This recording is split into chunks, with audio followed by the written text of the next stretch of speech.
ताज्या बातम्यांसाठी ठाणे वृत्तांतला सबस्क्राईब करा आणि बेल आयकॉनवर क्लिक करा आणि पाहत रहा ठाणे एकसंघ, फक्त ठाणे वृत्तांत सोबत। कल्याण येथील पालिकेच्या शास्त्रीनगर रुग्णालयात 2 डॉक्टरांना झालेल्या मारहाण प्रकरणी एकनाथ शिंदेंच्या शिवसेनेचा माजी नगरसेवक रमेश म्हात्रे यांच्यासह अन्य 5 जणांवर गुन्हा दाखल करण्यात आलाय। नवजात बालकाला दुसऱ्या रुग्णालयात हलवण्याचा सल्ला दिल्याने संतापलेल्या म्हात्रे आणि त्यांच्या समर्थकांनी डॉक्टरांना मारहाण व शिवीगाळ केल्याचा आरोप आहे। या घटनेचा व्हिडिओ सध्या सोशल मीडियावर व्हायरल झाल्यानंतर आणि इंडियन मेडिकल असोसिएशनने दिलेल्या तीव्र आंदोलनाच्या इशाऱ्यानंतर पोलिसांनी मंगळवारी उशिरा रात्री हा गुन्हा नोंदवलाय। रुग्णालयातील अतिदक्षता विभागात जागा नसल्याने डॉक्टर सृष्टी बाविस्कर आणि डॉक्टर वैभव साळुंखे यांनी एका नवजात बालकाला इतरत्र हलवण्याचा सल्ला दिला। याच कारणावरून संतापलेल्या नातेवाईकांनी बोलवल्यानंतर घटनास्थळी पोहोचलेले शिवसेना माजी नगरसेवक रमेश म्हात्रे यांनी डॉक्टरांवर हात उचलल्याचा आरोप आहे।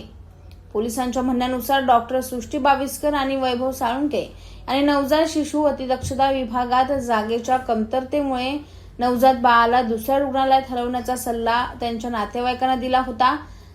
सल्ल्यामुळे संतप्त झालेल्या नातेवाईकांनी नगरसेवकांशी संपर्क साधला। त्याने कथितरित्या रुग्णालयात पोहोचून डॉक्टरांना शिवीगाळ केली आणि मारहाण केली।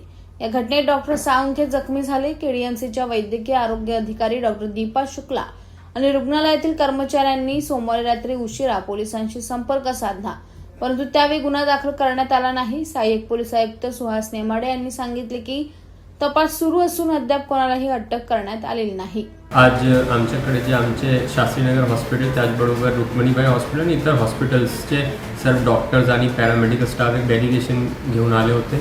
त्याचबरोबर IMHचे आणि त्याचबरोबर इतर युनियनचे लोक आले होते। त्यांनी मला लक्षात आणून दिलं की तिथे काल संध्याकाळी एक घटना घडली, ज्याच्यामध्ये डॉक्टरांविरुद्ध आणि काही पॅरामेडिकल स्टाफ विरुद्ध मारहाण करण्यात आली। तर त्या अनुषंगाने आम्ही दखल घेतलेली आहे आणि रीतसर जे काही योग्य न्यायिक प्रक्रिया आहे त्याप्रमाणे आम्ही पुढची कारवाई करूया। त्यांनी FIR करावा त्याची मागणी केलेली आहे। त्याप्रमाणे आम्ही आमच्या अधिकाऱ्यांना निर्देश दिलेले आहेत।